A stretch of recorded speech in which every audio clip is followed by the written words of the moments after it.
Most books about money will lie to you, not with obvious falsehoods, not with numbers that don't add up. They'll lie to you with comfort, with reassurance, with the soft, warm promise that if you just work a little harder, save a little more, be a little more disciplined, everything will work out. They're wrong, not because hard work doesn't matter, not because saving is useless, but because those books are built on a foundation that nobody questions, the assumption that the financial system you were born into was designed to help you succeed. It wasn't. This audiobook is not going to coddle you. It's not going to hand you a 10-step checklist and send you on your way. What it is going to do, if you let it, is show you the invisible architecture that governs every financial decision you've ever made. The hidden rules, the psychological traps, the cultural programming that has been running silently in the background of your mind since childhood, shaping your relationship with money in ways you've never examined. Because here's the truth that takes most people a lifetime to discover. Money on its own is not the problem. Money is not evil. Money is not corrupt.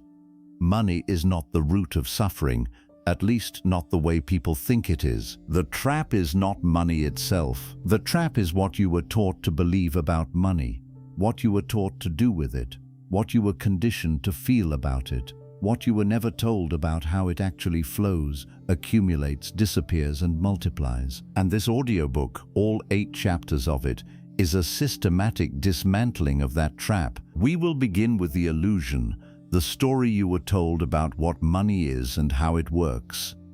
Then we will move into the psychology, the scarcity mindset, the emotional patterns, the invisible beliefs that keep intelligent, hard-working people financially stuck for decades. From there, we'll go deeper into the time-money paradox that makes most people's financial plans mathematically impossible before they even start, into the seductive, normalized destruction of debt, into the actual mechanics of how wealth accumulates, not in theory but in practice, in the real world, in the language of assets, systems, and leverage. And we will close with something rare, a blueprint, not a fantasy, a real grounded framework for building a financial life that doesn't require you to be a genius, inherit money, or get lucky. By the time this audiobook ends, you will understand something that most people, even educated, professional, hard-working people, never fully grasp. The rules of money were written by people who already had it,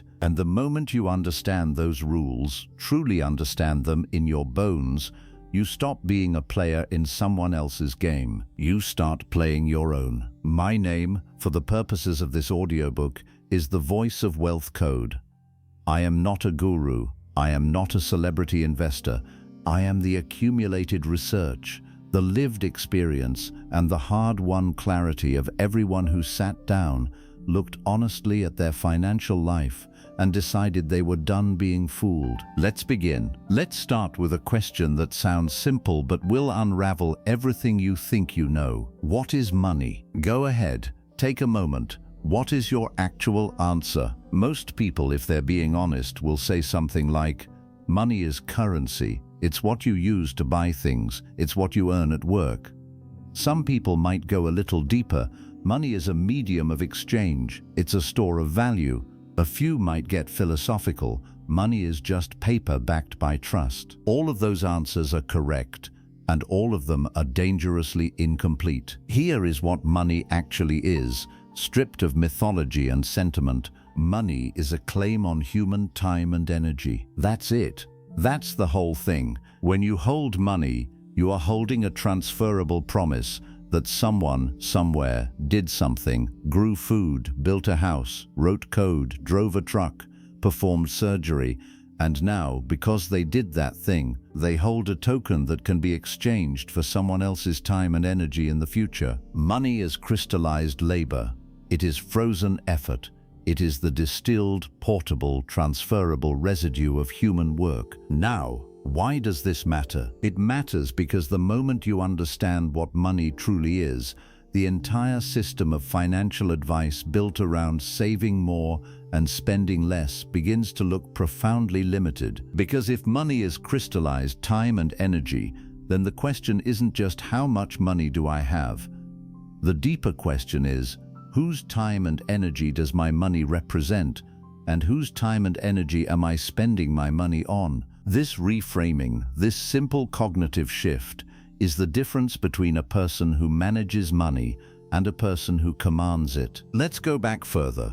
Let's talk about where money came from, because most people have never been taught this, and the ignorance is expensive. For most of human history, there was no money, not because people were primitive, but because economies were local, relationships were direct, and exchange happened in kind. You gave your neighbor wheat, they repaired your roof. The transaction was immediate, mutual, and transparent. Barter had a problem, though. Economists call it the double coincidence of wants. For a barter transaction to work, both parties need to want exactly what the other has at exactly the same time. If you have fish but want leather, and the leather merchant has no interest in fish, you're stuck. Money solved this.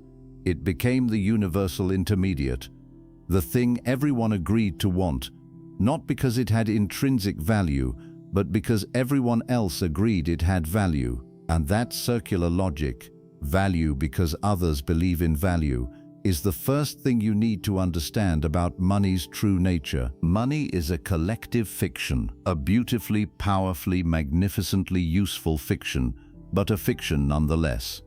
The paper in your wallet has no inherent worth. The numbers in your bank account are entries in a database. The entire global financial system runs on shared belief. This is not a cynical observation.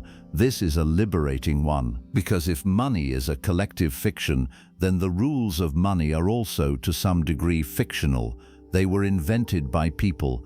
They were written down at specific moments in history by specific individuals with specific interests. And those rules can be learned, manipulated, worked around, and occasionally rewritten by those who understand them deeply enough. Now let's talk about the second layer of the illusion, the story you were told about how to get money. You were told, probably first by a parent or a teacher, and then by culture at large, that the way to acquire money is to work for it. You trade your time and skill for currency. The more skilled you become, the more currency you can command.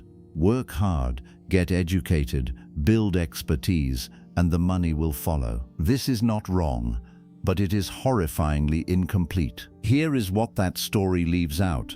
The people who wrote those rules, the ones who shaped the cultural script about what a good financial life looks like, were not describing the path to financial freedom. They were describing the path to financial functionality, the path to staying solvent, the path to being a productive, tax-paying, consuming member of an economic system that depends on the majority of people doing exactly this, trading their time for money, spending that money on goods and services, and repeating the cycle until they're too old to continue. That system is not designed for your liberation.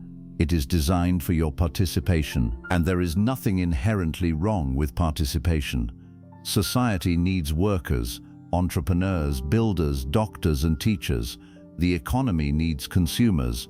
None of this is a conspiracy, it's just mechanics. But you need to understand the mechanics before you can decide whether to play by the default rules or write new ones. Let's talk about a concept that most financial education glosses over or ignores entirely: the difference between money as a unit and money as a system. A unit of money, a dollar, a pound, a rupee, is just a token, but a system of money is the entire invisible infrastructure that determines how those tokens are created, distributed, concentrated, and transferred across society. Here's something that will disturb you if you think about it long enough. In modern economies, the vast majority of money is not printed by governments.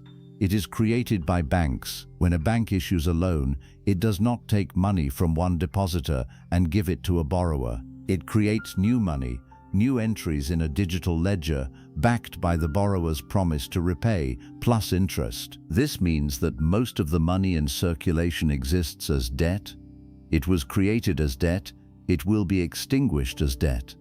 The entire system runs on the perpetual expansion of credit and obligation. Why does this matter for your personal finances? Because it means that inflation, the slow, relentless erosion of your savings, is not an accident, it is a feature. A predictable structural feature of an economy that is permanently biased toward expansion and debt creation. Your savings account, earning 2% interest while inflation runs at 4, 5, or 6%, is not a safe haven. It is a slow leak. It is your money dissolving quietly while the system rewards those who own assets rather than those who hold cash. This is the first trap. The trap of cash, not of poverty, but of the deeply embedded middle-class instinct to equate financial safety with holding money, to feel secure because the number in your account is comfortable, to confuse liquidity with wealth. Cash is not wealth. Cash is a permission slip, and if you hold too much of it, that permission slip expires. The second layer of the illusion is about what education was supposed to give you. You were told, and perhaps genuinely believed, that academic credentials were a direct pipeline to financial prosperity. Get the degree, get the credential, get the job, follow the path. And for a generation or two, that path worked reasonably well. The post-war economic boom in the developed world created enough expansion, enough jobs, enough opportunity that a university degree was a genuine passport to a stable middle-class existence. But that world is gone. Today, people graduate with enormous debt. The cost of the education that was supposed to liberate them has chained them before they've earned a single paycheck. The jobs the degrees were supposed to unlock pay less in real terms than they did 20 years ago. The housing markets that previous generations entered with modest savings are now priced beyond the reach of entry-level earners in most major cities. The script was not updated. The story kept being told, and millions of people followed it faithfully, only to discover that the map they were given did not match the territory they were walking through. This is not meant to make you angry. It's meant to make you clear, because clarity, brutal, unflinching, eyes-open clarity, is the beginning of every real financial journey. You were not equipped. Most people weren't. The illusion of money was built into the curriculum, the culture, the dinner table conversations. It wasn't malicious. It was inherited, but now you are awake. And awake people ask different questions. Not how do I earn more, but how does wealth actually accumulate? Not how do I save, but what should I be doing with what I save? Not how do I avoid financial stress, but what is the structure of financial freedom and how do I build it brick by brick? Those are the questions this audiobook was written to answer. We'll begin building those answers in the next chapter, where we go inside the most dangerous place your money can exist, your own mind. There is a man, we'll call him Marcus, who earns $120,000 a year. By most measures, that is a comfortable income, not extraordinary, but solid, enough to build genuine financial security, even in an expensive city, if managed thoughtfully. Marcus is 41 years old. He has lived on that income, or something close to it, for the past 12 years. His savings account holds just over $800. He is not a careless person. He is not addicted to luxury. He drives a used car. He doesn't take extravagant vacations. He works hard. He is genuinely competent at his job, and he worries constantly about money. The worry, in fact, is the clue. Marcus does not have a money problem. Marcus has a mind problem, and the gap between those two diagnoses, a money problem versus a mind problem, is the entire subject of this chapter. Let's start at the beginning. Not the beginning of your adult life, the beginning of your financial programming. Somewhere between the ages of 3 and 12, you received your first financial education, not in a classroom, not from a book. You received it by watching the adults around you interact with money. Maybe you heard your parents fight about bills. Maybe you heard the phrase, "We can't afford that," so many times it became a kind of background hum. Maybe money was never discussed at all, a taboo subject, heavy with shame or secrecy. Maybe you watched a parent spend recklessly, or hoard anxiously, or work themselves to exhaustion, or gamble, or give generously, or clutch tightly. Whatever you saw, whatever you heard, whatever the emotional weather was around money in your childhood home, your brain was absorbing it, not as information, as identity, because the developing brain doesn't process the behavior of caregivers as data to be evaluated.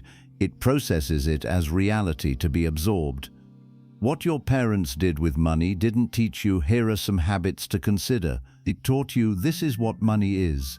This is what money does. This is who I am in relation to money. And that identity, that deep, pre-verbal, emotionally encoded identity, became the operating system running underneath every financial decision you've made since. This is what psychologists and behavioral economists call a money script.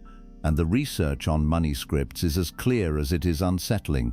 The vast majority of people are operating on unconscious financial programs they have never examined, never questioned, and never deliberately chosen. There are 4 primary money scripts that researchers have identified, and it's worth walking through all of them. Not to label yourself, but to illuminate the invisible code. The first is money avoidance. This is the belief, often unconscious, that money is bad, that wanting money is greedy, that wealthy people are corrupt, shallow, or morally compromised, that there is something spiritually superior about having less. If this is your script, you will find, with disturbing consistency, that you self-sabotage at key financial moments. You'll land a raise and immediately increase your spending. You'll get close to a financial goal and inexplicably lose momentum.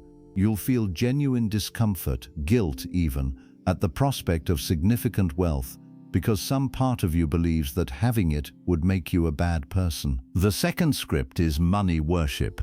This is the mirror image, the belief that money is the answer to all problems, that enough money will finally bring the happiness, security, love, and respect that feel perpetually out of reach. People running this script tend to work obsessively, sacrifice relationships for income, and find, repeatedly and confusingly, that achieving financial goals brings no lasting satisfaction, because they're not actually chasing money. They're chasing the emotional state they believe money will deliver, and money, being incapable of delivering emotional states on its own, always disappoints. The third script is money status. This is the belief that net worth equals self-worth, that your financial position is a direct reflection of your intelligence, discipline, and value as a human being. This script creates a particular kind of financial toxicity, spending beyond one's means to signal status, living in quiet shame when finances are struggling, and a constant, exhausting performance of financial prosperity regardless of the underlying reality. The fourth script, and arguably the most insidious, is money vigilance. This sounds like financial responsibility, and in some ways it is. People with this script are careful, diligent, and disciplined. They save, they track, they worry. But the worry, the vigilance, is not a strategy. It's anxiety wearing the costume of a strategy. Vigilant money holders often refuse to enjoy what they earn, are paralyzed by financial decisions for fear of making mistakes, and despite having assets, live with a chronic, low-grade terror of financial ruin that never actually goes away, no matter how much they accumulate. Now, here's where this gets important. You almost certainly have elements of more than one of these scripts. They are not clean categories, they are tendencies, leanings, default patterns that activate in certain emotional conditions, especially stress, especially uncertainty, especially when you feel financial pressure. And here is the crucial insight that most financial education never reaches. Changing your financial behavior without addressing your money scripts is like painting over rust. It looks better for a while, then the rust comes through. How many times have you told yourself you were going to change your financial habits? How many budgets have you started? How many savings plans have lasted 3 months before quietly dissolving? How many times have you felt a surge of determination? This time it's different, only to find yourself 6 or 12 months later in essentially the same financial position. This is not weakness. This is not laziness. This is the power of unconscious programming operating against conscious intention. The intention lives in the prefrontal cortex, the rational, planning, decision-making part of the brain. The script lives in the limbic system, the emotional, habitual, deeply grooved part of the brain that generates your automatic responses before your conscious mind even wakes up. In a conflict between the prefrontal cortex and the limbic system wins almost every time. Not because it's stronger in any absolute sense, but because it moves faster. It's already decided before you've even started thinking. This is why people make financial decisions that they know are bad. This is why intelligent, educated, self-aware people overspend, undersave, avoid investments they understand intellectually would serve them, and stay in financial patterns that produce results they genuinely don't want. They're not making those decisions with their rational mind. They're making them with their emotional brain, with the limbic system that learnt its financial programming before they could read. So what do you do about it? The first step is awareness. Not judgment, awareness. The simple, non-reactive act of noticing. When you feel an urge to spend, what emotion precedes it? Boredom, anxiety, the need to reward yourself after stress, the desire to feel in control when everything else feels chaotic. Retail therapy is not a figure of speech. It is a description of a real neurological process. Shopping triggers dopamine. Spending in the moment produces genuine neurochemical relief. That relief is real, and it becomes a pattern because relief, especially reliable, repeatable, accessible relief, becomes something the brain will seek out automatically. The same is true in reverse for financial avoidance. Looking at your bank statement triggers cortisol, the stress hormone. Avoidance eliminates that cortisol spike, so the brain learns, don't look at the numbers, don't feel the stress. The avoidance is rewarded. The reward reinforces the avoidance, and the financial situation continues to deteriorate, unseen and unaddressed, while the person maintains a kind of strategic ignorance that protects their nervous system from short-term discomfort at the cost of long-term disaster. Here is what you must understand with great clarity. The scarcity trap is not primarily about the amount of money you have. It is about the relationship between your nervous system and money. People with genuine scarcity, people who truly do not have enough resources to meet basic needs, face a different and more immediate challenge. But the majority of people listening to this audiobook are not in survival-level scarcity. They are in psychological scarcity, a state in which the brain operates as though resources are dangerously limited, even when they are not. Psychological scarcity has been studied extensively. The research, particularly the landmark work of economists Sendil Mullainathan and Eldar Shafir, shows something striking.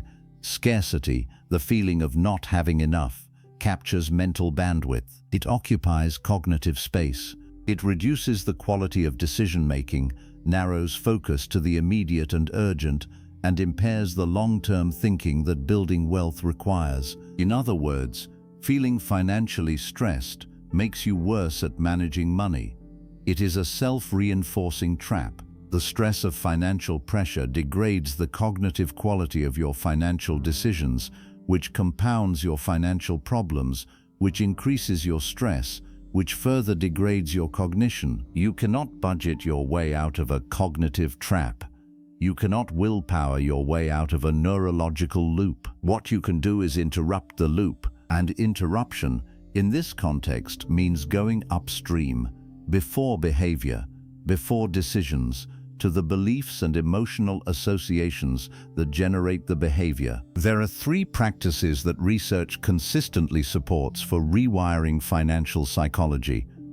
They are not quick, they are not glamorous, but they work. The first is deliberate exposure. If financial numbers trigger avoidance because looking at them produces stress, You need to look at them more, not less. Not because the looking is pleasant, but because repeated, non-catastrophic exposure to a stress trigger gradually reduces its charge. The brain learns through repeated experience that looking at the bank statement doesn't actually kill you. The stress response diminishes. The avoidance impulse weakens. You start to look with something closer to curiosity than terror. The second practice is narrative revision. Your money script is at its core a story. Stories can be rewritten, not overnight. The rewriting is a process, not an event. But when you consciously examine the financial beliefs you absorbed in childhood and ask, with genuine openness, is this actually true? Is this true of me now in this context? You create cracks in the narrative, and through those cracks, new beliefs can grow. The third practice is identity level change. James Clear, in his book on habits, makes a point that is equally powerful in the domain of financial transformation. Behavior change that doesn't reach the identity level doesn't last. If you are trying to save more money while still fundamentally seeing yourself as someone who's not good with money, the behavior will eventually revert to match the identity. The identity is the anchor. Change the anchor genuinely at a felt level through accumulated evidence and conscious intention, and the behavior begins to align with the new identity automatically. This work is harder than opening an investment account. It's messier than setting up an automatic savings transfer. It doesn't make for a clean 10-step list, but it is the actual work. Everything else is technique. Technique built on top of faulty psychological foundations will eventually fail. Technique built on a genuinely transformed relationship with money, one where you are no longer unconsciously driven by fear, shame, scarcity, and inherited programming, becomes powerful, self-sustaining, and increasingly effortless over time. Marcus, our 41-year-old earning six figures with $800 in savings, doesn't need a better budgeting app. He needs to sit quietly with the question, what do I actually believe about money, about what I deserve, about what having money would mean about me? The answers, when they come, tend to surprise people. They tend to be old. They tend to be small. They tend to be things a child believed in a specific house, in a specific emotional climate, a long time ago, and they tend, once seen clearly, to lose their power. That's the beginning of freedom. Here is a thought experiment. Imagine you have a store. This store sells one product and one product only: time. Specifically, your time, your hours, the finite, irreplaceable, non-renewable hours of your one human life. Every morning you open the store. Every day you sell approximately 8 hours. You receive a price for those hours, a wage or salary, and when the hours are gone, you go home.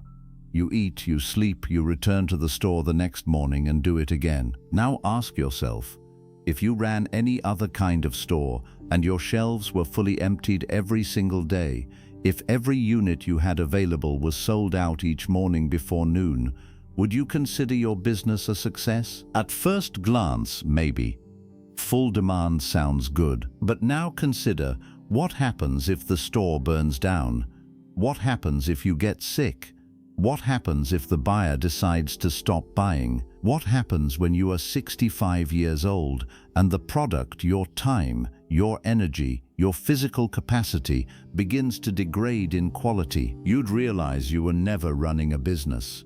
You were running a very precarious one-product stall at the edge of permanent insolvency. This is the time-money paradox, and it is the financial trap that captures almost every person who ever went to work for a salary. Let's begin with the mechanics, because they are important to understand precisely. A job, any job, at any income level, is fundamentally an exchange of time for money.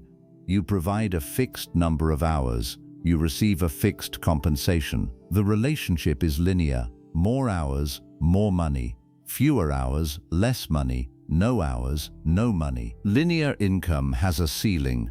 It's the ceiling formed by the product of your hourly value and the number of hours available. Even if you are paid exceptionally well, Even if you are a surgeon, a top attorney, a sought-after consultant, you are bounded by the same constraint as every other hour seller. There are only 24 hours in a day, and you need several of them to sleep and recover. The most highly compensated professionals in the world, barring truly exceptional outliers, earn somewhere between $200 and $500 an hour for their active working time. At $500 an hour, working a brutal 60-hour week with 2 weeks of vacation, you earn roughly $1.5 million a year. That is a remarkable income. It represents decades of education, licensing, specialization, and expertise. It is genuinely impressive. It is also a ceiling, and it is a ceiling with a floor below it. The floor of your continued health, energy, and willingness to keep selling those hours. Now let's compare that to the accumulation of a person who owns assets. Jeff Bezos, in a single good quarter, has seen his personal wealth increase by more time than the aggregate lifetime earnings of thousands of high-income professionals combined. That's not because he worked 1,000 times harder. It's because his income is not linear. It is exponential. It is not tethered to his hours. It is tethered to assets, systems, companies, compounding equity that generate value whether he is working or sleeping, on vacation or in the hospital. Now, this is not an argument that you need to become a tech billionaire. That would be absurd. That is not the lesson. The lesson is structural. The structural difference between people who accumulate significant wealth and people who remain financially constrained, even on substantial incomes, is almost always this. One group earns primarily from time for money exchanges. The other group earns primarily or eventually primarily from assets. Robert Kiyosaki, whose financial framework remains one of the clearest explanations of this distinction despite its occasional oversimplification, drew the line between earned income, which comes from work, and passive income, which comes from assets. The wealthy, he observed, spend their working years building or acquiring income-generating assets. The non-wealthy spend their working years selling their time and consuming most of what they earn. The mathematics of this divergence are worth sitting with carefully. Consider two people at age 25, both earning $60,000 a year. Person A saves 15% of his income, $9,000 annually, and puts it in a savings account, earning 1% per year. Over 40 years, he accumulates roughly $430,000, not counting the inflation that will have eroded his purchasing power significantly. Person B also saves 15%, the same $9,000, but she invests it in a diversified index portfolio, earning, historically, an average of approximately 8% per year. Over the same 40 years, she accumulates roughly $2.5 million. Same income, same savings rate, same time horizon. Different result, roughly 6 times more wealth. The difference is not discipline, it is not intelligence, it is not sacrifice. It is the understanding of one concept: compounding. Compounding is the eighth wonder of the world, a phrase often attributed to Einstein, though almost certainly apocryphal.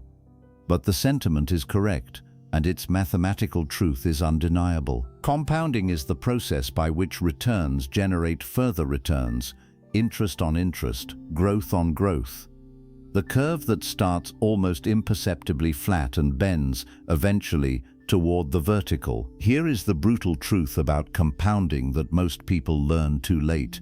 It is almost entirely front-loaded in time. The first decade of investment returns is modest, underwhelming even. The second decade builds. The third decade accelerates.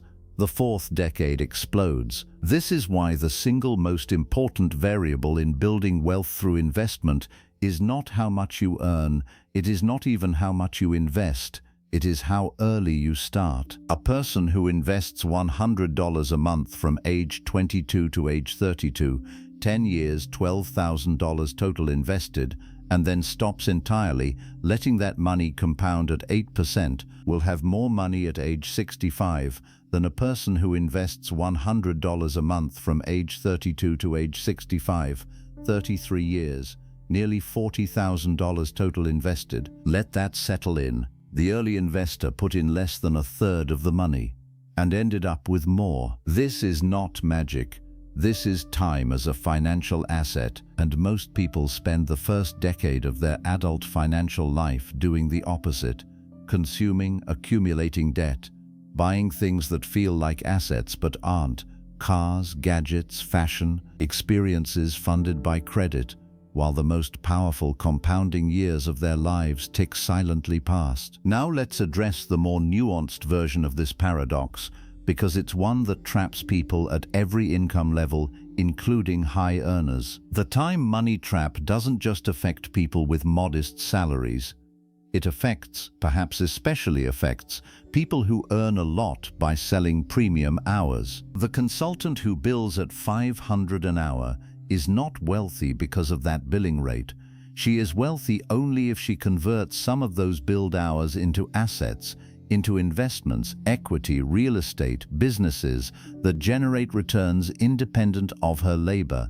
If she bills $500 an hour and spends $490 of it on a lifestyle calibrated to her income, she is financially as fragile as a minimum wage worker. More so, in some ways, because her lifestyle is more expensive to maintain and her identity is more tightly wrapped around a standard of living she cannot sustain without constant, full-capacity work. This is the lifestyle inflation trap, the financial phenomenon where income and spending rise in perfect, catastrophic lockstep. Every raise gets spent. Every promotion expands the lifestyle. The income grows and the savings gap remains constant or widens because the spending always expands to fill the available space. Parkinson's law originally stated about work, that work expands to fill the time available for its completion, applies with equal precision to money. Expenses expand to consume available income. Lifestyle inflation is not a moral failing. It is an almost universal human response to increased resources. It is also, in financial terms, a form of slow strangulation, because the person who earns $40,000 a year and spends $38,000 is not poorer than the person who earns $120,000 and spends $117,000. They are in identical positions of financial vulnerability. Both are one significant interruption away from crisis. Both are selling almost every hour they earn and keeping none of it in a form that will grow without them. So what is the alternative? What does it actually mean to break the time-money paradox? It means, at its core, a deliberate transition. Not necessarily a sudden one, but a consistent, directional one, from time-based income to asset-based income. This transition happens in stages, and understanding the stages matters because the biggest reason people don't make this transition is not that they lack the means, it's that they lack the map. Stage 1 is the foundation stage, establishing a surplus.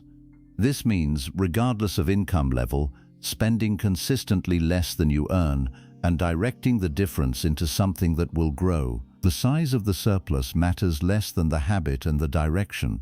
A $200 monthly investment is infinitely more powerful over time than a $0 monthly investment. Stage 2 is the accumulation stage, directing the surplus into income-producing assets. This is where we'll spend considerable time in later chapters, but the key concept is that the surplus must not sit in cash. It must be deployed. It must be put to work in assets that compound: stock market index funds, real estate, business equity, bonds, or some thoughtful combination of these. Stage 3 is the transition stage, the point at which passive or portfolio income begins to constitute a meaningful percentage of total income. At first, this might be 5%, then 10, then 20. Each percentage point represents a shift in the fundamental structure of your financial life. Less dependence on sold hours, more dependence on owned assets. Stage 4, the destination, is financial independence. Not necessarily wealth in the popular yacht and mansion sense. Financial independence simply means your assets generate enough income to cover your living expenses without requiring your labor. The moment that is true, you have crossed from the sold time economy into the owned asset economy. You can still work, and most financially independent people do, because purposeful work is deeply satisfying, but you work because you choose to, not because the alarm clock is wired to your survival. This transition is not instantaneous, it is not always comfortable. It requires a period, sometimes a long period, of deliberate delayed gratification, of building invisible infrastructure, of investing in things that won't show up in your daily experience for years. But here is the thing about the time-money paradox that makes it worth every moment of that delay. The people on the other side of it, the people who have made the transition, who have built even modest asset-based income, describe a psychological shift so profound it almost sounds spiritual. It's not that they stopped worrying about money. It's that their relationship with time changed completely. When your survival is no longer dependent on the sale of your hours, time becomes something different. It stops being a commodity you are selling in order to survive. It becomes a resource you are allocating in order to live. That distinction, selling time versus living time, is in the end what this entire chapter is about. Your hours are finite. They are the single resource you cannot manufacture more of. They are the medium in which your entire human experience unfolds, your relationships, your health, your creativity, your love, your growth. The financial system, as it is currently configured, is designed to purchase as many of those hours as possible at the lowest price the market will bear. Understanding this is not a reason for bitterness or revolt. It's a reason to be strategic, to be deliberate, to take the long view, to begin as soon as possible the transition from a seller of time to an owner of assets. Because the single most powerful financial decision you will ever make is not which stock to buy or which property to invest in. It is the decision to stop trading all of your hours for all of your money, and to start keeping some of those hours and some of that money for the compounding machinery that will eventually, inexorably set you free. Somewhere in the past half-century, a remarkable thing happened. Debt became normal, not just normal, aspirational. The credit card in your wallet arrived unsolicited in the mail, pre-approved, as though possession of it were a mark of trust and status. The mortgage on a home you couldn't otherwise afford was described not as debt, but as investment. The student loan that financed your education was framed not as a burden, but as an investment in yourself. The car payment was just a monthly bill, as natural and inevitable as electricity. Debt was repackaged, rebranded, normalized so completely that today the majority of adults in the developed world are deeply, structurally indebted, and most of them regard their debt not as a crisis, but as a condition, as weather, as something that is simply part of adult life. This normalization is not accidental. It is one of the most successful marketing campaigns in financial history, and it has trapped more people in financial servitude than any other single mechanism in the modern economy. Let's begin by understanding what debt actually is at the mechanical level. Debt is an advance on your future time and energy. When you borrow money, you are saying, "I don't want to wait until I've earned this. I want it now, and I'll pay for it with my future labor." The lender provides the advance. In exchange, they charge interest, their profit for allowing you to use money before you've earned it. This is not inherently evil. Debt, used strategically, can be a powerful tool. Leveraged debt has built businesses, financed real estate empires, and funded technologies that changed the world. But consumer debt, the debt most ordinary people carry, is a different animal entirely. Consumer debt is not used to acquire assets. It is used to consume things that immediately begin losing value the moment they are purchased. A car bought on credit depreciates. A vacation charged to a credit card generates nothing except memories, which, however lovely, do not compound.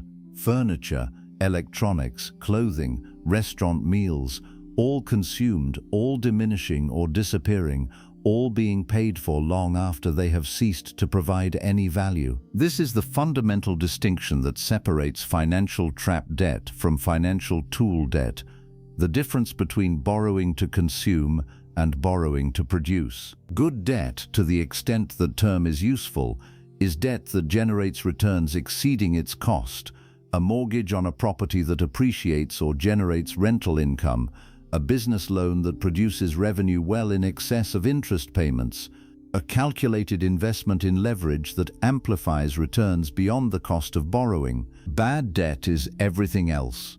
And for most people, almost all of their debt is bad debt. Let's talk about the mathematics of consumer debt, because the numbers are genuinely shocking when you look at them clearly. The average credit card in the United States carries an annual interest rate somewhere between 18 and 24%.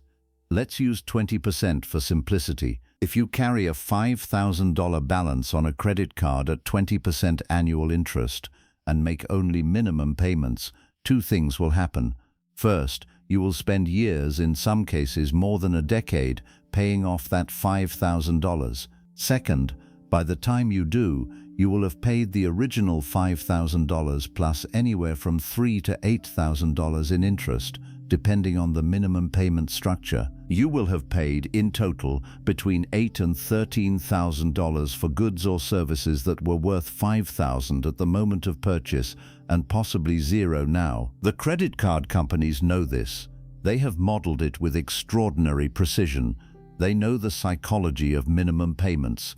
They know that the word minimum suggests sufficiency, that paying the minimum is fine, is manageable, is responsible. It is none of those things. It is the mechanism by which a $5,000 debt becomes a $10,000 debt over time. This is not predatory in the legal sense, perhaps, but it is predatory in the structural sense. The system is designed to maximize the duration of your indebtedness and therefore the total amount you pay. Now let's talk about student debt, because it represents one of the most agonizing versions of this trap, particularly because it was entered into with genuinely good intentions, often by very young people who lacked the information needed to evaluate the decision they were making. Student debt is marketed as an investment, and the language of investment implies returns. Returns imply that the money borrowed will eventually be recovered with surplus. But investment in education has an ROI, a return on investment, that varies enormously depending on field of study, institution, cost of attendance, and labor market conditions. An engineering degree from a moderately priced state university leading to a job paying $80,000 a year is a reasonable financial investment. A $280,000 private university degree in a field with an average starting salary of $35,000 is not. By any conventional investment metric, it is a catastrophically bad investment. Yet millions of 18-year-olds, or rather 18-year-olds and their well-intentioned parents, make exactly this kind of decision every year. Because the decision is not framed as an investment analysis, it is framed as identity, as ambition, as the only path to a good life. The debt that results is, in many cases, genuinely life-altering in its constraining power. It delays home ownership, it prevents adequate retirement savings, it constrains career choices. People stay in jobs they find unfulfilling because they cannot afford the income disruption that a career change would require. It delays and sometimes prevents family formation.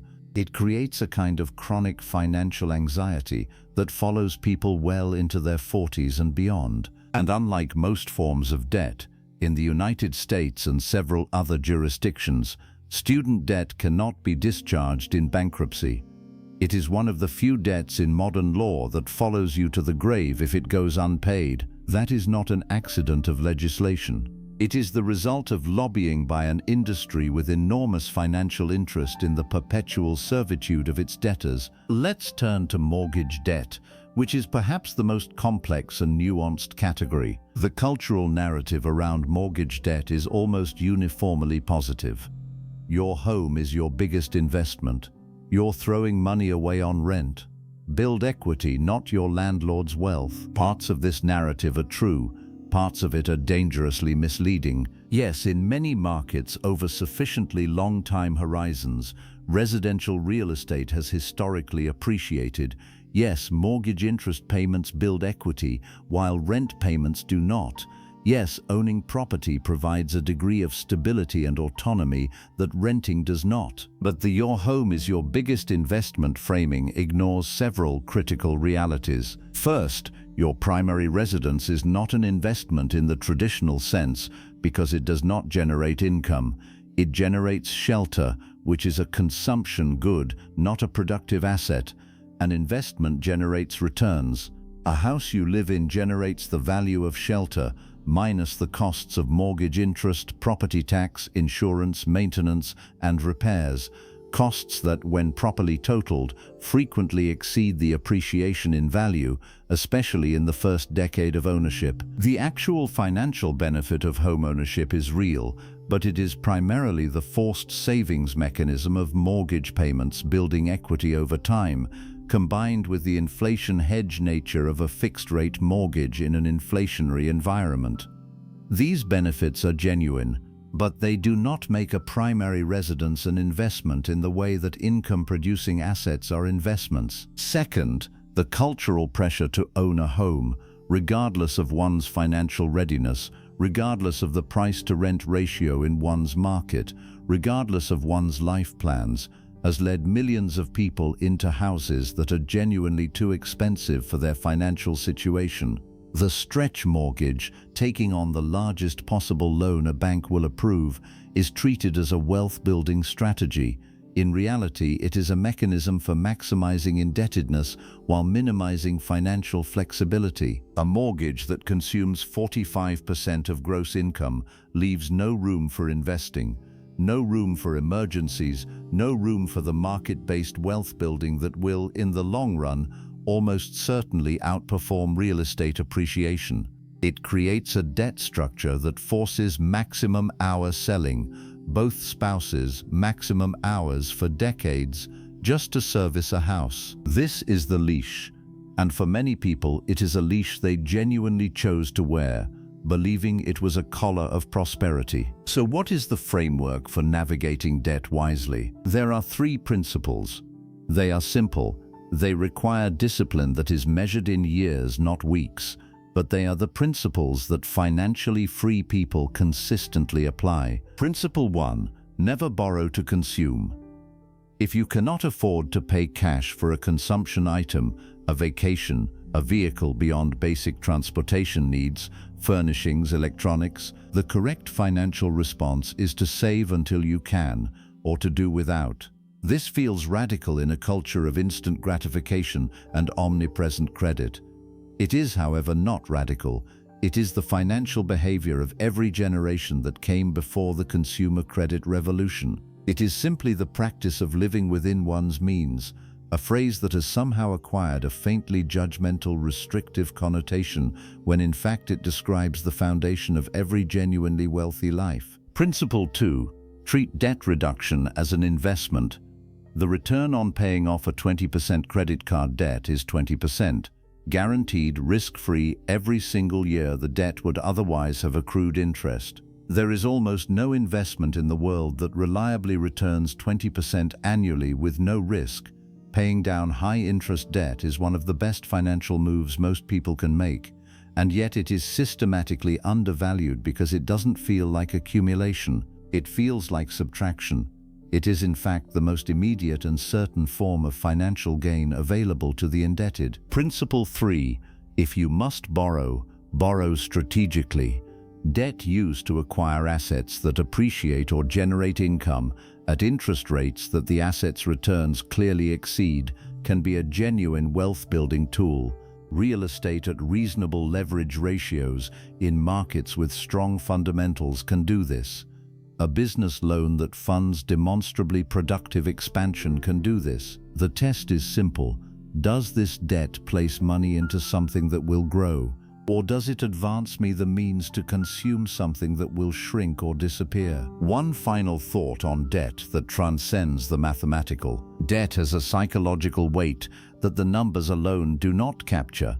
People in debt, even manageable, sensible debt, carry a cognitive and emotional load that affects decision-making, risk tolerance, creativity, and the willingness to seize opportunity. The person carrying significant debt cannot easily take professional risks, cannot leave a bad job for a better one if the transition period requires a few months of reduced income, cannot take advantage of investment opportunities that require capital, cannot respond to emergencies with flexibility and composure. Debt is not just a number on a balance sheet.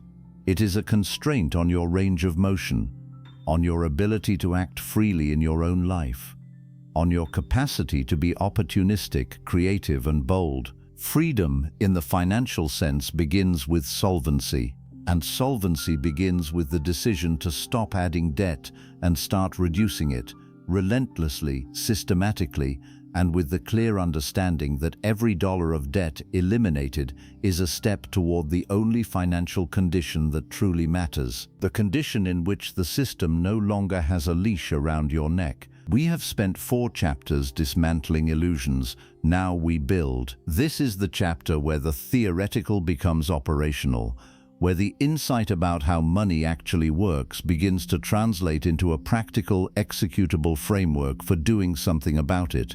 But before we talk about specific asset classes and investment vehicles, we need to talk about a more fundamental concept, the difference between net worth and cash flow, and why the financially free prioritize cash flow above almost everything else. Net worth is a snapshot. It is the total of what you own minus the total of what you owe at a given moment. It is a useful measure of accumulated wealth, but it is a deeply incomplete picture of financial health. Cash flow is a movie. It is the ongoing, dynamic story of money moving in and out of your life. Positive cash flow means more money is coming in than going out. Negative cash flow means the opposite, and no amount of net worth in the long run survives persistent negative cash flow. People who are genuinely financially free do not primarily think in terms of net worth. They think in terms of cash flow. Specifically, they think about building and owning things that generate positive cash flow automatically, regardless of whether they show up to work, regardless of whether the economy is booming or contracting, regardless of whether they are healthy or ill. This cash flow orientation is the core of what is sometimes called the wealth equation, and it is worth stating explicitly: wealth is not what you earn. Wealth is not even what you save.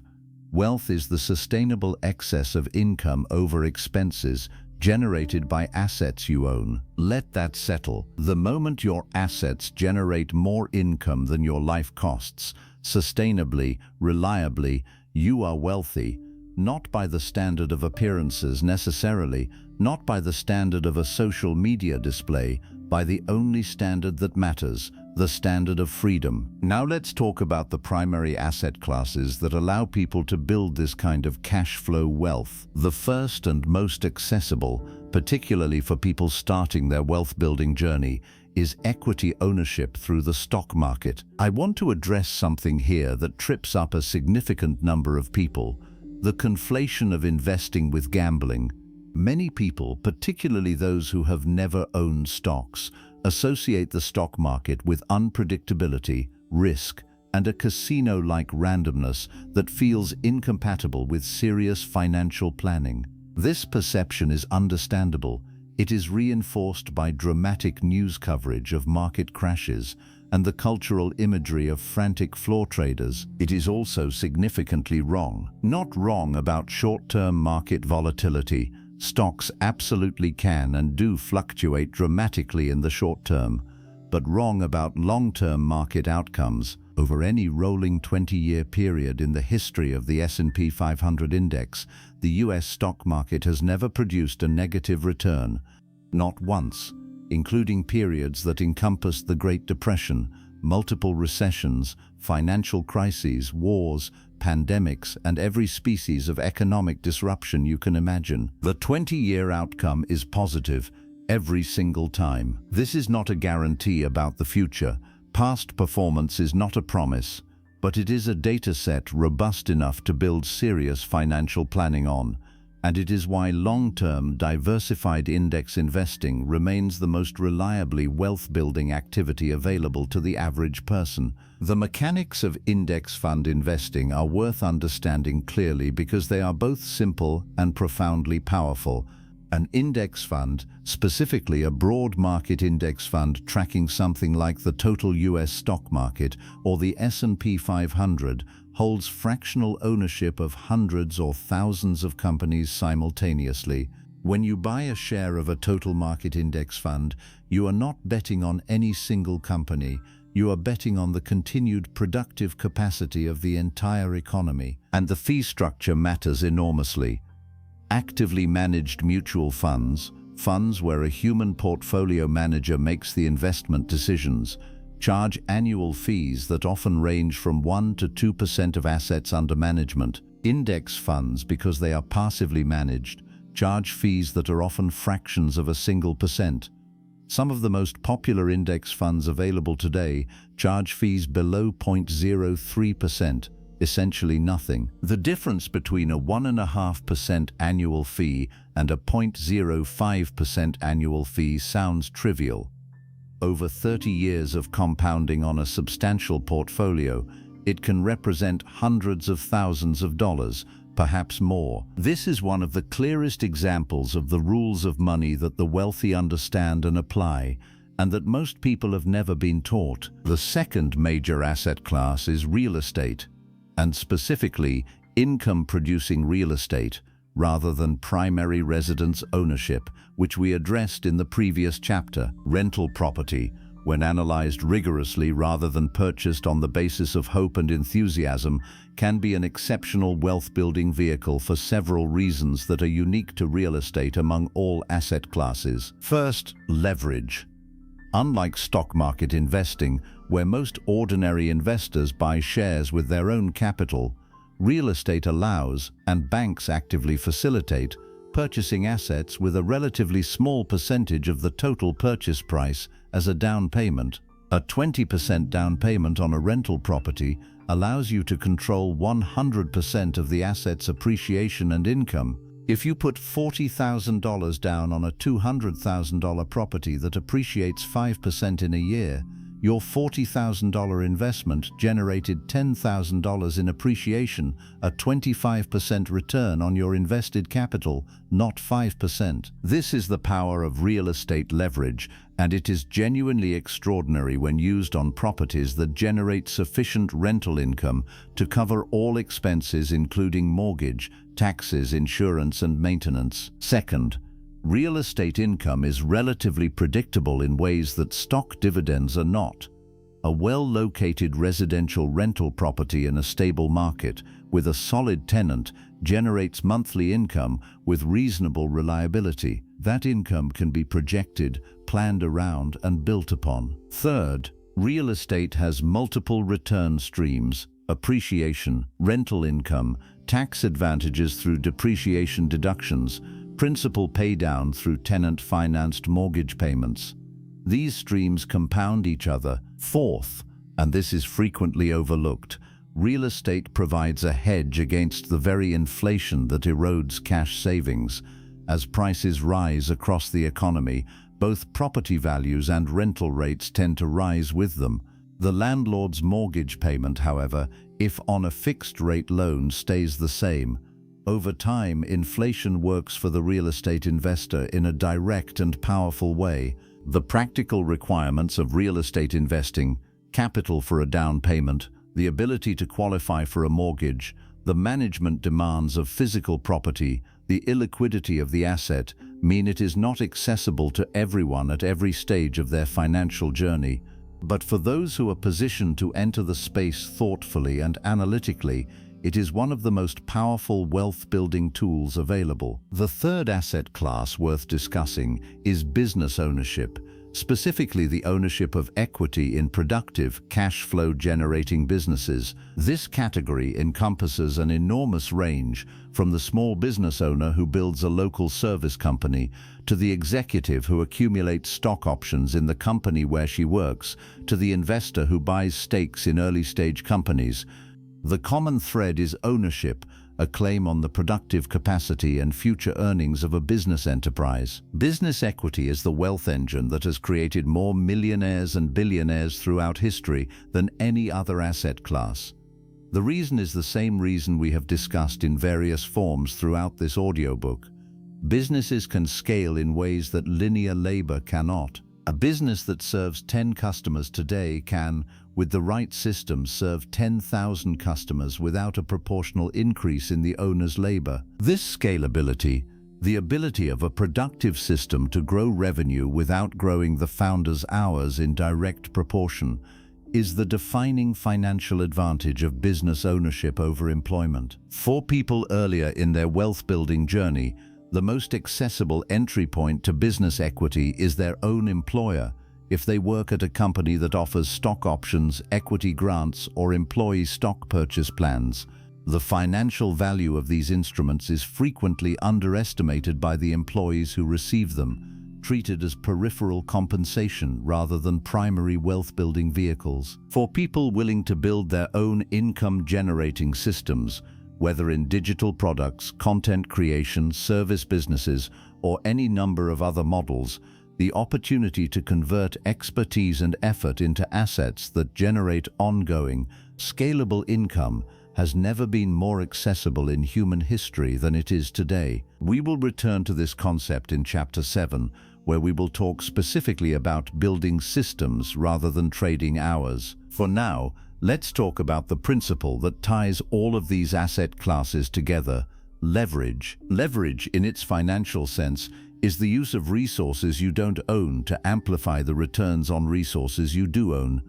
We have seen it in real estate, a 20% down payment controlling 100% of an asset's returns. We have seen it in business, one person's expertise multiplied across thousands of customers. But leverage is broader than borrowed money.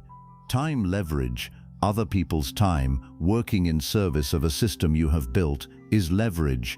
Knowledge leverage, understanding how money compounds before others do, and acting on that understanding, is leverage. Network leverage, relationships, reputations, and connections that open doors closed to others, is leverage. The wealthy do not, as a class, simply work harder than everyone else. They work differently.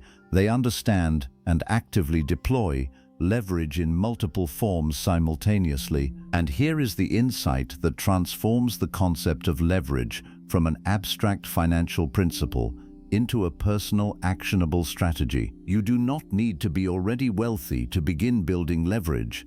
You need to begin redirecting your current resources, time, knowledge, small amounts of capital, skill, toward the creation of assets and systems rather than toward the consumption of services and goods. This is a process. It unfolds over years, but every person who has ever built genuine financial independence followed some version of this process, whether they articulated it in these terms or not. They stopped using all of their resources to sustain the present and started allocating some of those resources to building the future. They stopped selling all of their leverage to their employer and started retaining some of it for themselves. They stopped asking, how much does this cost per month, and started asking, does this create or consume value over time? The wealth equation, in its simplest possible form, is this: acquire assets, let them compound, repeat. That is it.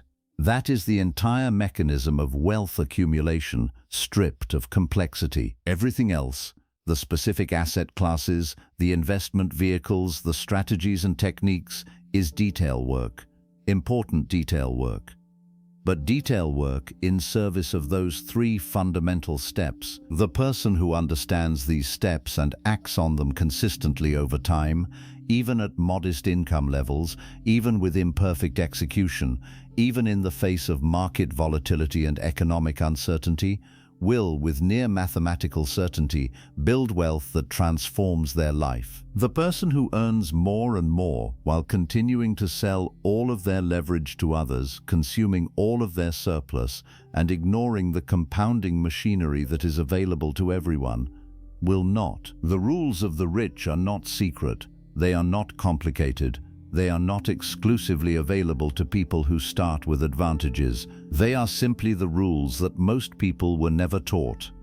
And that, once understood and applied, change everything. Chapter 2 of this audiobook explored the scarcity trap, the ways in which unconscious programming keeps intelligent people financially stuck. We talked about money scripts, about the limbic system, about the psychological weight of chronic financial stress. But we left a question unanswered, one that for many listeners may feel like the most personal and urgent question in this entire book. How exactly do you change? Not in theory, not conceptually. How do you actually, in practice, rewire the deep financial psychology that has been running in the background of your life, possibly for decades? This chapter is the answer, not a quick answer, not a comfortable one, but a real one. Let's begin with a concept that behavioral scientists call the narrative self.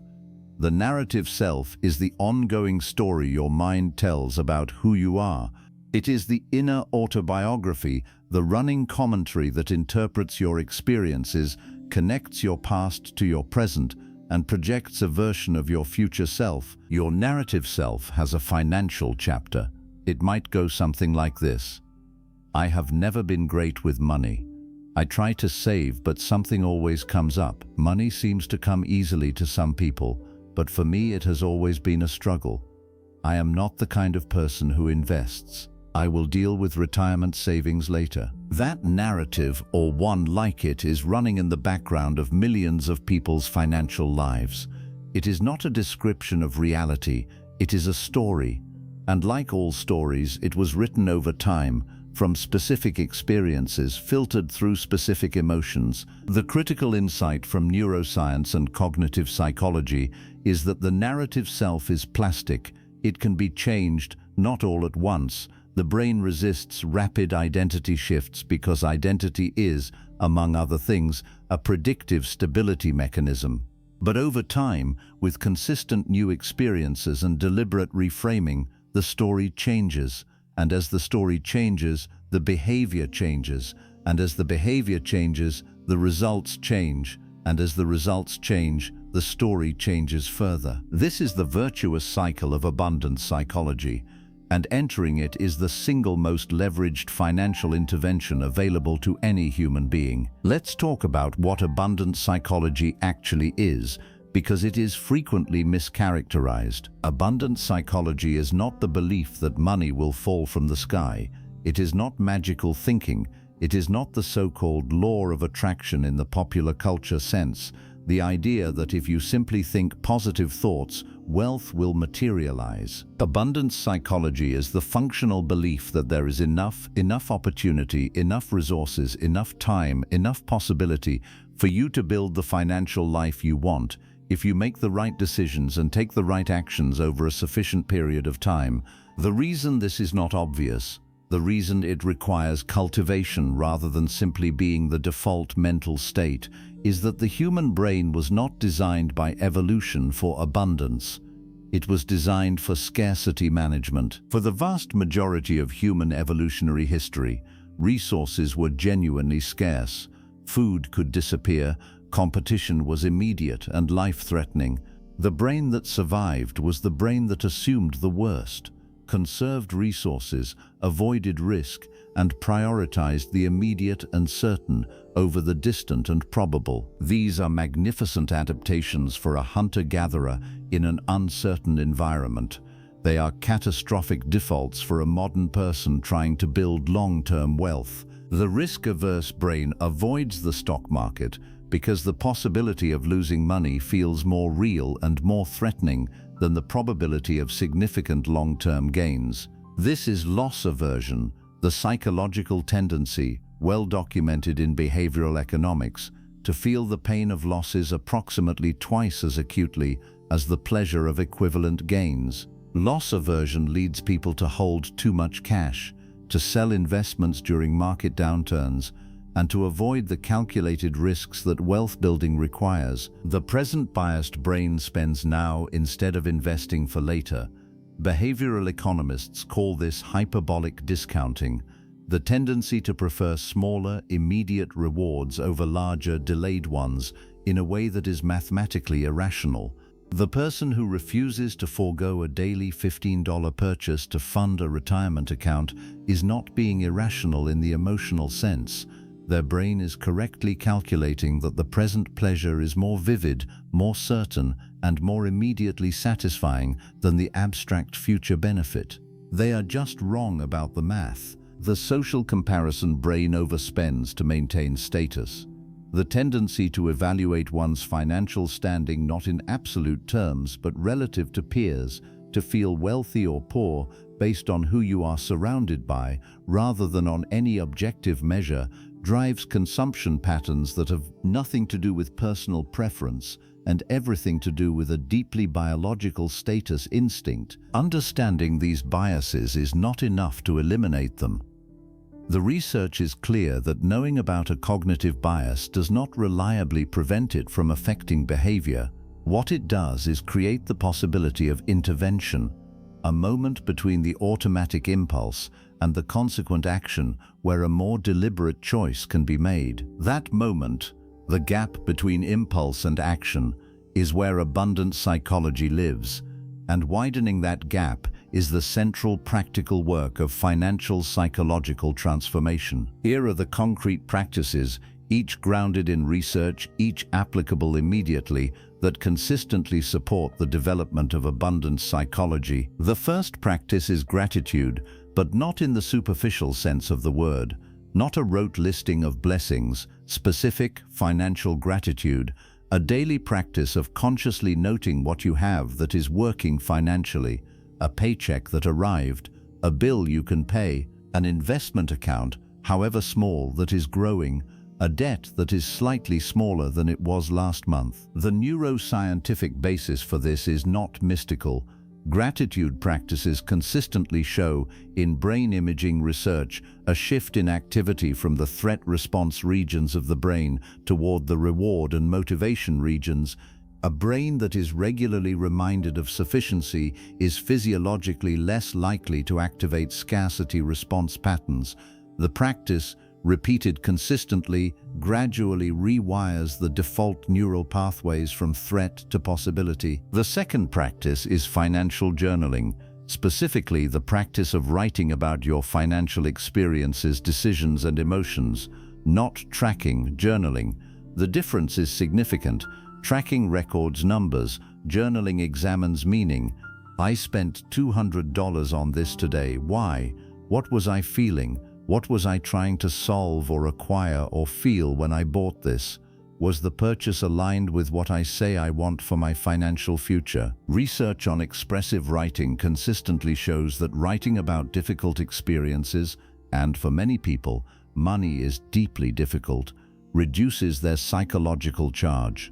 The act of putting experience into words recruits the brain's linguistic and narrative centers in ways that integrate emotional memories, reduce their visceral power, and create the psychological distance necessary for genuine reflection rather than reactive behavior. The third practice is deliberate visualization, but again with precision rather than fantasy. Not the vision board of a private jet and a mansion, the specific, detailed, grounded visualization of a realistic future financial state, a year from now, having made consistent investment contributions, having paid down a specific debt, having built a small emergency fund.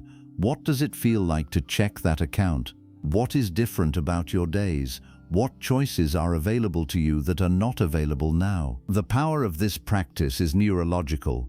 The brain's planning and anticipatory systems respond to imagined futures with real neurochemical signatures.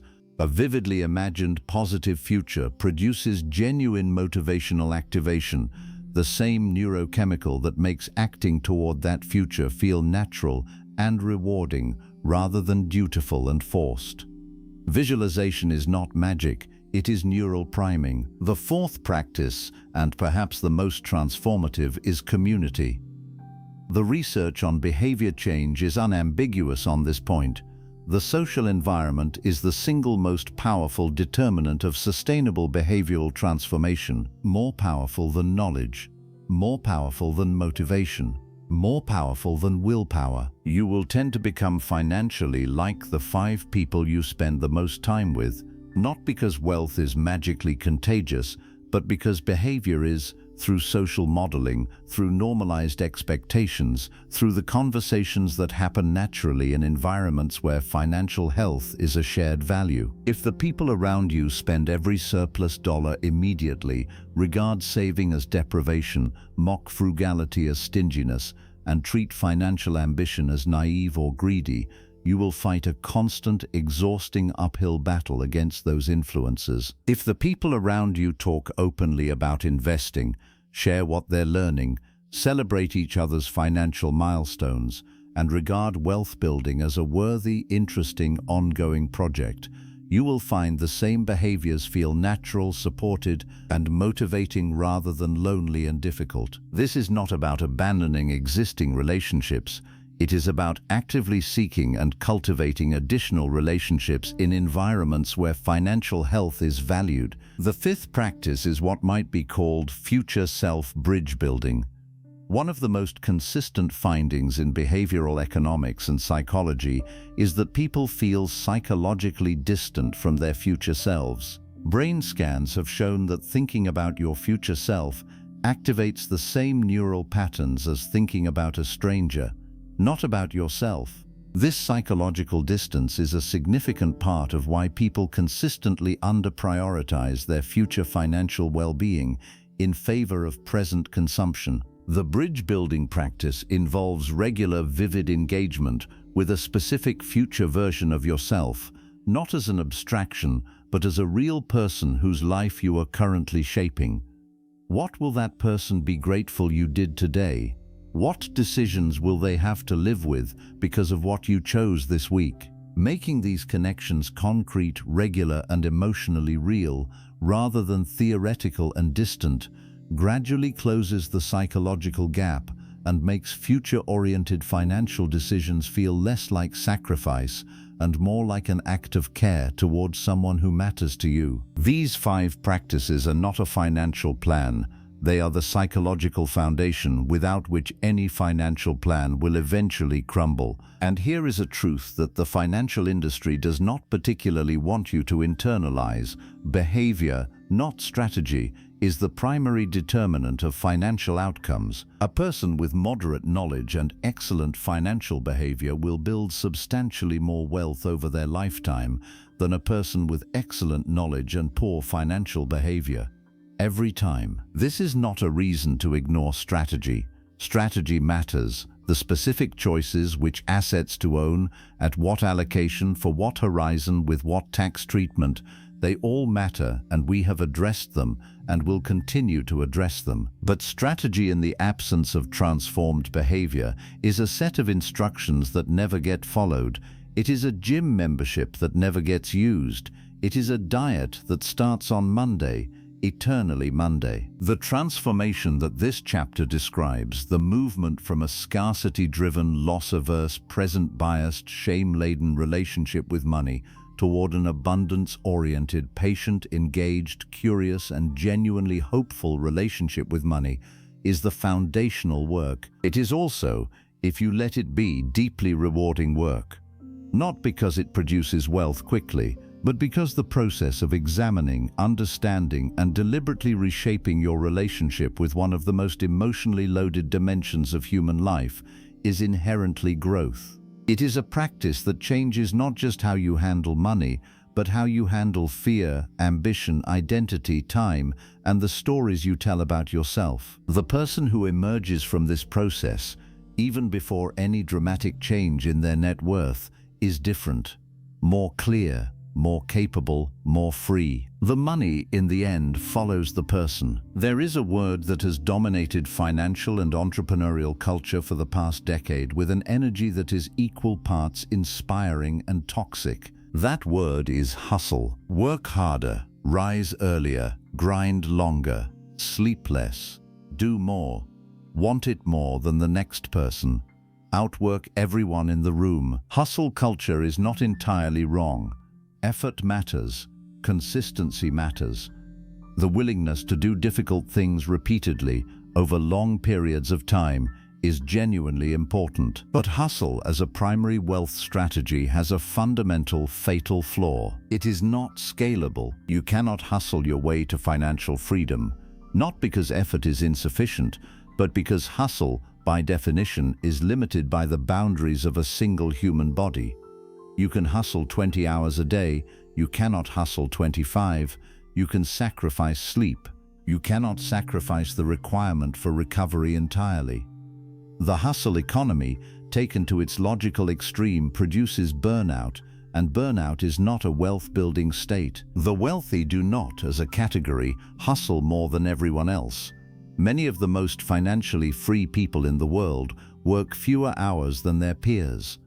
What they have built, and this is the crucial distinction, are systems. Systems are machines, not necessarily mechanical machines, though automation is one form of system, but logical machines, structures, processes, arrangements of assets, technology, people, and recurring mechanisms that produce value with minimal ongoing labor input from the creator. The difference between hustle and system is the difference between carrying water in buckets and building a pipeline. Carrying buckets produces results immediately.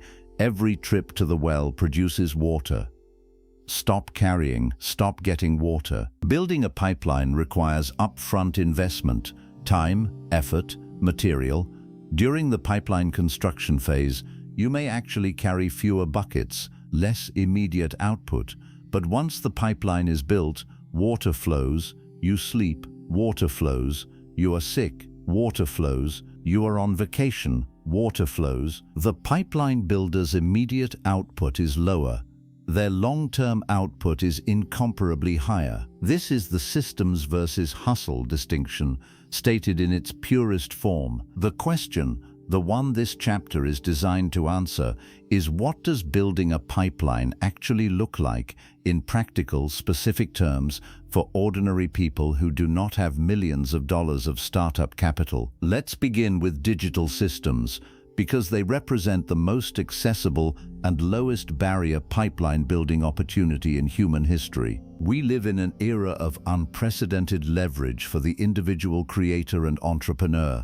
The tools for building scalable income systems, for creating once and selling or distributing repeatedly to essentially unlimited audiences at near zero marginal cost, are available to anyone with a laptop and an internet connection. Consider the podcast host who records an episode. That recording, once made, continues to be discovered, listened to, and acted upon by new listeners months and years after the recording was finished. The creator's labor is expended once. The distribution happens continuously. Consider the online course creator who builds a curriculum. That curriculum, once assembled, can be purchased by learners anywhere in the world, at any hour of the day, without the creator being present, without the creator's time being consumed. The creator spends weeks or months building the system. The system then operates independently. Consider the newsletter writer or content creator who builds an audience. The content, once published, continues to attract readers through search and social sharing. The audience becomes an asset, a distribution platform that grows in value with each new member, that enables the monetization of future content, products, or services at dramatically lower marginal cost than starting from zero each time. Consider the software developer who builds a tool and charges a subscription. Every customer who subscribes generates monthly recurring revenue without requiring additional development work. The system, the code, runs on servers and processes transactions without any intervention from its creator. These are pipelines. They are systems. They are machines that generate value without requiring the creator's continuous presence. Now, an important caveat, because this is where the hustle to systems transition trips many people up. Building systems requires work, sometimes a great deal of work. The pipeline does not build itself. The online course requires weeks of curriculum development, recording and editing. The software requires months of development. The audience requires consistent, high-quality content production over an extended period before it reaches the scale where it generates meaningful income. The hustle phase is real. It just comes before the system, rather than being the system itself. The mistake most people make is hustle without an exit strategy. Hustle that is not directed toward the creation of a system, that is simply effort in exchange for immediate income, without any architectural thinking about what the effort is building toward, is just more sophisticated hour selling. The question to ask at every stage of professional and entrepreneurial work is, what system am I building toward with this effort? What pipeline is this labor digging? If the answer is nothing, if the work produces income but nothing else, builds skill but no scalable asset, creates value but retains nothing that compounds, then the hustle is a trap even when it is well compensated. The system builder thinks differently from the hustler. The hustler asks, how can I do more?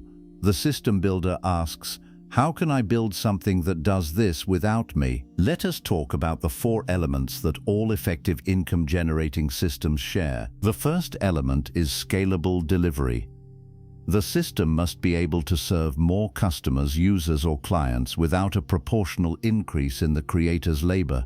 Digital products, automated services, software, recorded content, licensed intellectual property, all have scalable delivery by nature. A service business can scale if it hires and trains people to do the delivery work that the founder was doing. The second element is recurring or repeatable revenue. Systems that generate income once, a single sale, a one-time project, require constant refilling. Systems that generate recurring income, subscriptions, ongoing retainers, monthly fee services, dividend-paying investments, compound over time.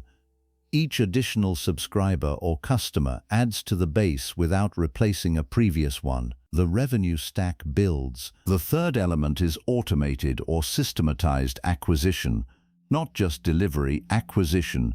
Many people build product systems but neglect to systematize how new customers find them. If customer acquisition requires your constant personal effort, pitching, networking, selling, then the system has a bottleneck. Automated content marketing, search engine optimization, referral systems, advertising funnels, these are the acquisition pipelines that feed the delivery systems. The fourth element is measured and optimized performance.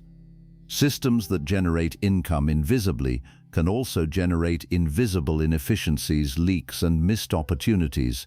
The system builder tracks performance metrics, examines what is working and what is not, and makes iterative improvements that compound over time. The system itself becomes smarter and more productive through consistent attention, but attention at the system level, not the production level. Measuring and improving a machine is different from operating it. Now let us talk about systems at the personal financial level, because not everyone is building a business, and systems thinking applies with equal power to personal wealth management. A personal financial system is an arrangement of automatic behaviors, recurring decisions made once, and structural defaults that produce positive financial outcomes without requiring ongoing willpower or attention. The automatic savings transfer that moves money from checking to investment account on the day after payday, before the money can be spent, is a system.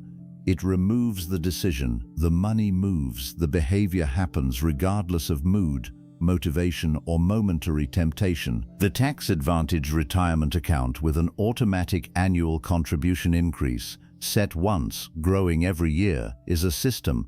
It captures the benefit of salary increases before lifestyle inflation can consume them. The debt repayment schedule that automatically applies extra principal to the highest interest debt, set up once, run by a lender's payment portal, is a system. It works while you sleep. The diversified index fund portfolio with automatic rebalancing, purchased once, maintained by the fund's internal mechanisms, is a system. It adjusts its own allocation without requiring your attention. These are the financial pipelines available to everyone. They require not hustle but architecture. The investment of time up front to design the system, set it in motion, and trust it to run. There is a concept in behavioral economics called choice architecture, the design of decision environments in ways that nudge behavior in desired directions. The insight is that automatic enrollment in savings plans dramatically increases participation rates, even when the plans are identical to opt-in versions. The system, the default, changes behavior more reliably than the will to change behavior. Design your personal financial environment so that the right behavior is the default, so that saving is automatic, so that investing happens without a decision being made each month, so that debt repayment is structured and consistent without requiring monthly discipline. Remove as many financial decisions from the realm of willpower as possible. Willpower is a finite resource. Systems are not. Finally, let us address the intersection of professional systems and investment systems, because the highest leverage wealth-building position is the one in which you are simultaneously building an income-generating system through your work and deploying the surplus from that system into asset-generating investment systems. The professional system funds the investment pipeline. The investment pipeline gradually generates its own returns. The combination of professional leverage and investment compounding is, quite simply, the mechanism by which all significant personal wealth has ever been built. Not luck, not inheritance, not a single brilliant decision. Systems built patiently, funded consistently, maintained intelligently, and allowed to compound over sufficient time. The richest people in the world are not the ones who worked the hardest. They are the ones who built the best machines. We have arrived at the final chapter, and I want to begin it differently than you might expect, because most financial books, when they reach their concluding chapters, shift into celebration mode. The summit is in sight. The work is done. Here is your reward. A vision of the wealthy life, the freedom life, the life of unlimited possibility. I want to do something harder. I want to talk honestly about what financial freedom actually is and what it is not, because the version of financial freedom that most people are chasing is itself a kind of trap, a more comfortable trap perhaps, but a trap nonetheless. Here is the truth that most wealthy people, if they are being genuinely honest, will eventually arrive at. Financial freedom is not about money. It was never about money. It is about time. It is about attention. It is about the radical recovery of your own life from the economic forces that have been renting it from you year by year and hour by hour since the day you entered the workforce. The reason this distinction matters is subtle but profound. People who set financial freedom as their primary life goal, who orient everything toward a number, a net worth figure, a passive income threshold, frequently discover something disorienting upon arrival. The number comes, the threshold is crossed, the passive income exceeds the expenses, and they are not, in any simple or immediate way, happier. Not because the financial achievement was meaningless, not because the work was not worth it, but because financial freedom by itself is a condition of absence rather than a condition of presence. It is the absence of financial constraint, the absence of obligation to sell your hours, the absence of money-driven anxiety and limitation. Absence of constraint does not on its own generate meaning, purpose, connection, or joy. It merely creates the conditions under which those things become more fully possible. This is not a pessimistic observation. It is a liberating one, because it means the real blueprint for your post-freedom life must be written before you get there. It must be constructed in parallel with the financial work, not after it, not as an afterthought, not as something to be figured out when the money is sorted. The people who navigate financial independence most successfully are those who knew with some clarity what they were building toward, not just financially but humanly. What would they do with fully recovered time? What work do they find genuinely meaningful? apart from its compensation? What relationships do they want to be fully present for? What contribution do they want to make to the world when financial pressure is no longer a factor in the decision? These are not questions that money can answer, but financial freedom is what creates the space to live the answers fully. Let us now talk about the practical architecture of financial freedom, the blueprint itself, because the preceding chapters have given us all the components. Here we assemble them. The Freedom Blueprint has 5 pillars. They must be built in sequence, not because later pillars are more important, but because each one depends on the structural integrity of the one before. The first pillar is financial foundation. This is the emergency fund and the debt elimination stage. The financial foundation is not exciting. It does not compound dramatically. It does not generate passive income, but it is load-bearing in a way that everything else depends on. An emergency fund, 3 to 6 months of living expenses, held in liquid, accessible form, is not a wealth-building instrument. It is an insurance instrument. It is the buffer that prevents a job loss, a medical emergency, or a car breakdown from catastrophically disrupting the entire financial system you are building. Without it, any disruption, and disruptions are guaranteed, drives you back to debt. And debt, as we have thoroughly established, is the enemy of compounding. Debt elimination, specifically the elimination of high-interest consumer debt, is the prerequisite to effective investing. You cannot out-invest a 20% credit card balance. Redirecting resources from 20% interest debt toward 8% return investments is mathematically regressive. The foundation must be cleared before the structure can be built on it. The practical sequence: build a small emergency buffer, 1 month of expenses first, then attack high-interest debt with maximum aggression using either the avalanche method, which prioritizes the highest interest debt first and is mathematically optimal, or the snowball method, which targets the smallest balance first and is psychologically reinforcing, depending on your psychological profile. Once high-interest debt is gone, expand the emergency fund to 3 to 6 months. Then, and only then, redirect the full capacity of your financial surplus toward investment. The second pillar is capital accumulation. This is where the investment machinery begins.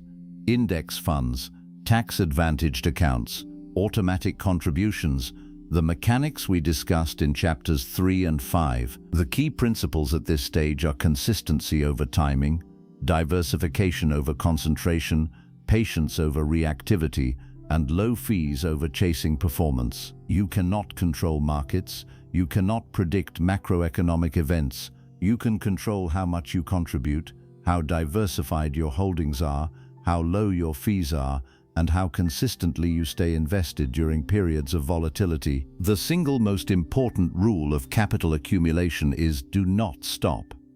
Market downturns, which are regular, predictable in their frequency if not their timing, and historically always temporary, are not reasons to stop investing. They are, if you are in accumulation phase, buying opportunities. Lower prices mean your fixed monthly contribution buys more shares that will be worth more when markets recover. The investor who stays invested through the entire market cycle will significantly outperform the investor who tries to time entries and exits. This is not theory, it is the consistent finding of every study of investor behavior versus market returns. The third pillar is income diversification. At this stage, you begin building or acquiring income streams beyond your primary employment: rental income, dividend income from a mature investment portfolio, income from a side business or digital product, royalties, licensing fees, or any other recurring revenue stream. The goal is not to replace your income immediately. The goal is to introduce income streams that are not entirely dependent on your labor, streams that exist outside the time-for-money exchange structure that governs your employment. Each additional income stream is a reduction in your dependency on any single stream. A person with 3 income sources, a salary, a rental property, and a dividend-generating portfolio, is dramatically more financially resilient than a person with one income source, even if the total income is the same. One stream can dry up without existential crisis. The others continue. Income diversification also has a compounding quality. Each stream builds capacity for further investment, further asset acquisition, further diversification. The flywheel begins to spin. The fourth pillar is lifestyle architecture. This is where many financial independence conversations go wrong. The dominant cultural script within the financial independence movement, at its most extreme, treats lifestyle as an enemy, something to be minimized, compressed, and suppressed in order to maximize savings rate and accelerate the timeline to freedom. That approach works numerically. A person who saves 70% of their income will reach financial independence dramatically faster than someone who saves 15%. But it is not a life, and the goal, stated clearly in the opening of this chapter, is not the number. It is the life. Lifestyle architecture means designing your life intentionally, consciously deciding how you want to live during the accumulation phase, not just after it, in ways that are both sustainable and aligned with what actually matters to you. It means spending deliberately, not minimizing for its own sake, but eliminating spending that provides no real satisfaction in order to preserve resources for spending that does. And for investing, the critical question is not what can I cut? It is what genuinely makes my life better, and what am I spending money on out of habit, social pressure, or the unconscious scripts we examined in Chapter 2. When you answer that question honestly, most people find they can significantly reduce spending without any reduction in actual life quality, because a substantial portion of most people's spending is on things that were never providing much satisfaction to begin with. The memberships that do not get used, the subscriptions that were supposed to matter, the restaurant meals where you were not actually present, the clothes that filled a wardrobe but not a need. Lifestyle architecture is not deprivation, it is clarity. Clarity about what you actually want, what you actually enjoy, what actually constitutes a life well lived for you specifically, and the allocation of your resources to those things while systematically eliminating everything else. The fifth pillar is the freedom threshold. The freedom threshold is the specific calculated financial milestone at which your passive income, income from assets, not from labor, exceeds your living expenses. It is financial independence stated in concrete terms. The most widely used framework for calculating this threshold is the 4% rule, derived from research on sustainable portfolio withdrawal rates. The rule states that a portfolio worth 25 times your annual expenses can sustain withdrawals of 4% per year indefinitely, assuming historical market return patterns continue. So if your annual living expenses are $40,000, the freedom threshold is a portfolio worth $1 million. If your expenses are $60,000, the threshold is $1.5 million. If your expenses are $24,000, a perfectly dignified, intentionally designed life, especially in a lower cost of living context, the threshold is $600,000. The 4% rule is a rule of thumb, not a guarantee. The future may differ from the historical periods on which it is based. Individual circumstances matter, but it provides a target, a specific, mathematically grounded milestone to orient your accumulation strategy toward. And here is the aspect of the freedom threshold that most people find genuinely surprising when they first encounter it. It is closer than they thought. The dominant cultural narrative about retirement, that you need millions and millions of dollars to ever stop working, that financial independence is only for the very wealthy, that a comfortable post-work life is out of reach for ordinary earners, is simply not mathematically true for people who design their lives with intention. The person who earns a modest income, lives on significantly less than they earn, invests the surplus consistently, and builds their freedom threshold calculation on actual lifestyle costs rather than cultural benchmarks of sufficiency. That person can reach genuine financial independence in 15 to 20 years from a standing start. That is not a lifetime. That is a career stage. Now, and this is the final truth of this entire audiobook, let us talk about what you do after you break the trap. Because financial freedom is not the end of the story. It is the beginning of a different one. The question that awaits you on the other side of the threshold is not how do I make money? That question will have been answered. The question that awaits you is the one that money was always standing in the way of. What do you actually want to do with your life? What work, if the income were irrelevant, would you choose to do? What contribution would you make? What would you build, create, learn, experience, give? Most people have never answered this question seriously because it has never felt serious. It has always felt theoretical, the luxury of people who had already solved the money problem. But here is what this audiobook has been building toward. The decision to answer this question seriously, honestly now is not a luxury. It is the fuel, because the people who build financial freedom fastest are not the people who are running away from financial constraint. They are the people who are running toward a specific, meaningful, vividly imagined life that they cannot fully live while they are chained to financial necessity. The clarity of that vision, what you are building toward, is what sustains the consistency of behavior during the years of accumulation. It is what makes the delayed gratification feel like progress rather than deprivation. It is what makes the market downturns navigable rather than terrifying. It is what keeps the investment contributions going month after month after month, even when life is complicated and the progress seems invisible. The Freedom Blueprint is not primarily a financial document, it is a life document. The financial mechanics are the means.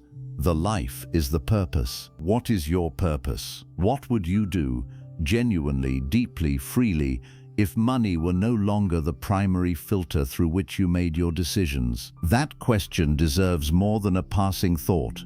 It deserves a journal entry, a long conversation, a period of genuine reflection, because the trap we have been dismantling throughout this audiobook is not fundamentally a money trap. It is an attention trap, a life trap. The trap of spending your one finite, irretrievable human life in service of economic necessity, never quite getting to the things that would make it feel fully lived. The money, the assets, the systems, the compounding, the threshold, they are not the point, they are the mechanism. The point is this: you have a life. You have a specific, unrepeatable, genuinely extraordinary human life. It is composed of days, and the days are composed of hours, and the hours are filled with choices, choices about what to attend to, what to build, what to give, what to experience, who to love, and what to become. The financial trap steals those choices. It replaces them with obligations. With the alarm clock and the commute and the workplace politics and the grinding necessity of showing up and selling your time so that you can afford to continue existing. Breaking the trap does not happen overnight, but it begins the moment you understand it, the moment you see the invisible architecture and refuse to pretend it is not there. The moment you make a different choice, even a small one, based on knowledge rather than programming. It begins with a surplus, however modest, a small diversion of resources from consumption toward assets. The first investment, the first month of automated savings, the first deliberate act of system building rather than hour selling. It continues through consistency, through patience, through the quiet, unglamorous, profoundly powerful work of showing up for your own financial future, month after month, year after year, long after the initial motivation has faded and the work has become simply the work. And it arrives, eventually, at a morning, and you will know it when it comes, where you wake up and the first thought is not, what do I have to do today to keep the economic machinery running? The first thought is, what do I want to do today? That morning is the reward. That morning is what all the chapters of this audiobook, the mechanics and the psychology, the assets and the systems, the debt elimination and the compound growth, That morning is what all of it was for. You deserve that morning. Start building it today. Thank you for listening to Money is a Trap, Unless You Understand This, published by Wealth Code Audiobooks. This audiobook covered 8 core dimensions of financial transformation, the nature of money itself, and the illusions built into the system we were born into, the psychological programming that keeps intelligent, hard-working people financially stuck, the time-money paradox and the shift from selling hours to owning assets, the mechanics and hidden costs of debt, the wealth equation built on assets, leverage, and compounding, the psychology of abundance and how to rewire financial thought patterns, the power of systems over hustle in building scalable income, and the freedom blueprint, the practical step-by-step architecture of a financially free life. The trap is real. The systems that sustain it are real. But so is the exit. Knowledge is the first step. Action is the second. Patience is the third, and perhaps most demanding. But it is available to you. The path is mapped. The mechanics are understood. All that remains is the decision to walk it. From all of us at Wealth Code Audiobooks, we believe in your capacity to build the financial life you want. Not because it is easy, because it is possible. And that is enough.